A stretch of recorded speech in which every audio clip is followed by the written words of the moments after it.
So, Pascal Siakam is now a member of the Indiana Pacers. Bruce Brown's a Raptor, as will be 3 future first round picks in this blockbuster deal. And so now the question automatically turns to what next? Well, apparently, Pascal Siakam was the only thing holding the Raptors back from being an absolute juggernaut after scoring almost 80 points in the first half against the Miami Heat and then over 120 in the game. So clearly, Pascal Siakam is this generation's Rudy Gay, and the Raptors are going to go on an immaculate run of unparalleled success over the next decade.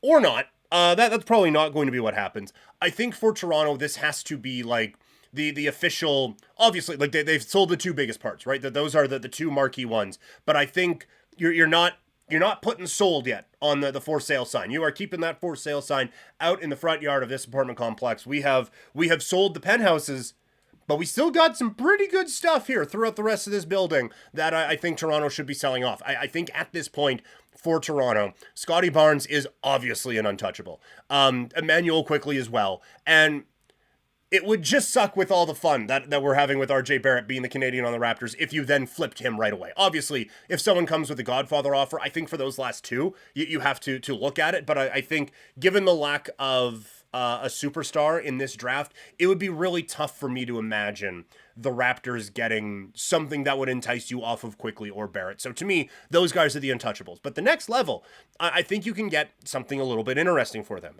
Dennis Schroeder at point guard had an amazing World Cup of basketball, has been fine for the Raptors this season, certainly has not been a problem for Toronto this year. And for teams who need a little bit depth at point guard, he is a phenomenal option to come off of the bench for a high caliber team.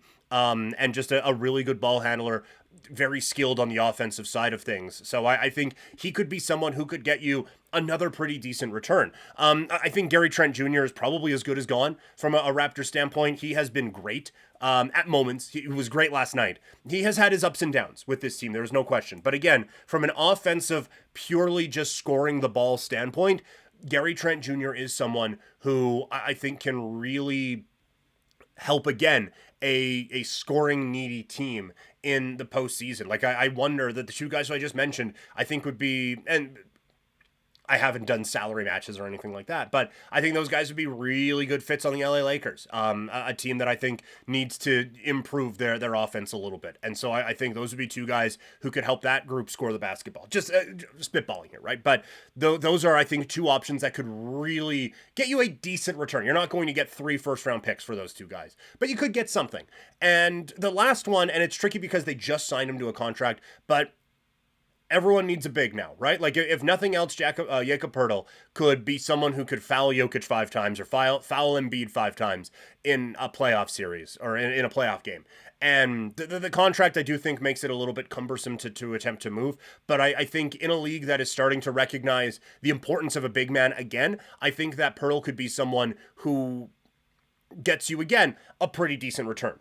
I think the Raptors are probably good on first-round picks in 2024. They have 2, potentially 3, depending on how bad the rest of this season goes. And you have the Detroit Pistons pick, which is right now slated to be the 31st overall pick in the draft. So the Raptors, I think, are probably good on this mediocre draft this year. Now, I do think there's a couple of ways to look at it. The 24 draft class is not getting anywhere close to the hype of the 23 draft class. And so, on the one hand, it's like, well, I don't really want guys in this draft, so let's try to get other ones. On the other hand, if you think you have a couple of diamonds in the rough here, and it's like, you know what, maybe teams are undervaluing these picks. This is a rare opportunity to get some of these first round picks that we can bring in here.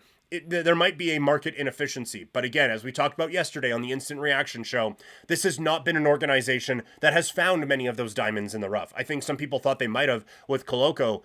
He was placed on waivers yesterday. Now, he's had a respiratory issue all season long, but that one hasn't clicked in the same way. And so I don't know if I'm trusting this group right now on just absolutely nailing some of these first-round picks. But if you could get some future firsts in these deals, and again, a couple of young guys who can maybe have some experiments on, I think that's probably where the Raptors are looking right now. But the fire sale is certainly on out in Toronto.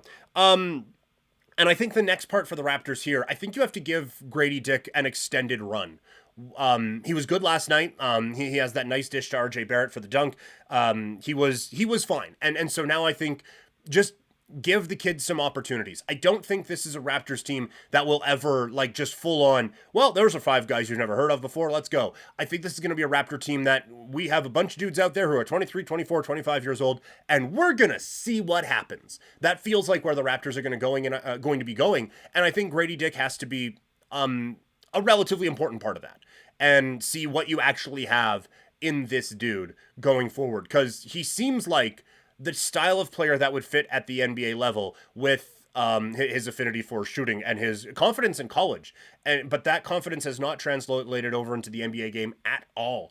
If you can get him on a bit of a run, maybe you unearth something. And I'm not saying, well, if Grady Dick turns into a great three-point shooter, then all of a sudden the Raptors are a championship contender. But it's just one less thing to have to worry about come draft time and come building this team to whatever it's going to be in the future. So I do think you have to give him a bit of an extended look now.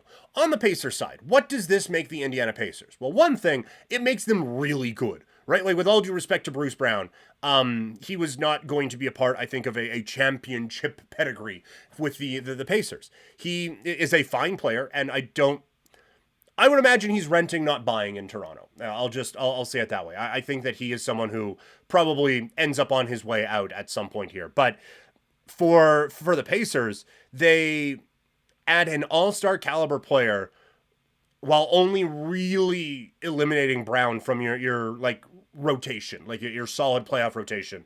So that is a significant upgrade. It doesn't make them better than Boston. It doesn't make them better than Milwaukee, and it doesn't make them better than Philadelphia. It puts them in the conversation with the next group, though, right? Like, I think, Nerf gun to my head, as Zach Lowe likes to say, I'm still picking Cleveland over Indiana, in football mode. But after that, like, I think they're better than the Knicks. I certainly think they're better than the Miami Heat right now. So they have worked their way into that 4-5 conversation, have a chance to win a round, and then hope you Cinderella your way into the Eastern Conference Finals, which is a great place to grow from when you have a Halliburton and a Turner and now a Pascal Siakam. They have a strong foundation to be a player in the Eastern Conference and at least win a round and be a team that the other group doesn't really want to face in the second round of the postseason. So kudos to Indiana that I think they have done a really good job, and it puts pressure on that other group now, right? Like, the Knicks were rumored to be in on Siakam for a very long time. That's clearly not going to happen now. The Miami Heat have been in on everybody for a while, and they've uncharacteristically struck out a little bit. And now, what does Cleveland do, right? Like, Donovan Mitchell apparently isn't long for the Cavaliers. What direction do they go? But I think it puts pressure now on some of these East teams to maybe get in on a Zach LaVine sweepstakes or DeJounte Murray out of Atlanta. I think it puts pressure on some of these teams that have aspirations of at least being where the Pacers are of, yeah, we could win a round, maybe two, in the Eastern playoffs. I think that math has changed, especially, I think, for the Knicks and for the Miami Heat, because it just kind of knocks them down, and it kind of knocks Miami into play-in territory now, I think. And it puts the Knicks in a spot where you are playing one of the big three in the first round of the playoffs, and a first-round playoff exit I don't think was in the cards for a lot of people for the Knicks this season. So I think the pressure is on for those teams now to improve themselves here. And I think it adds an interesting wrinkle here to get this done less than a month before the trade deadline, but not a day before the trade deadline. It lets these teams kind of assess the market and now see, like, where do we stand and how important is it for us to improve now. So I think it really shakes the trade market up here in the NBA. So a fun stretch coming up here, I think, for the National Basketball Association.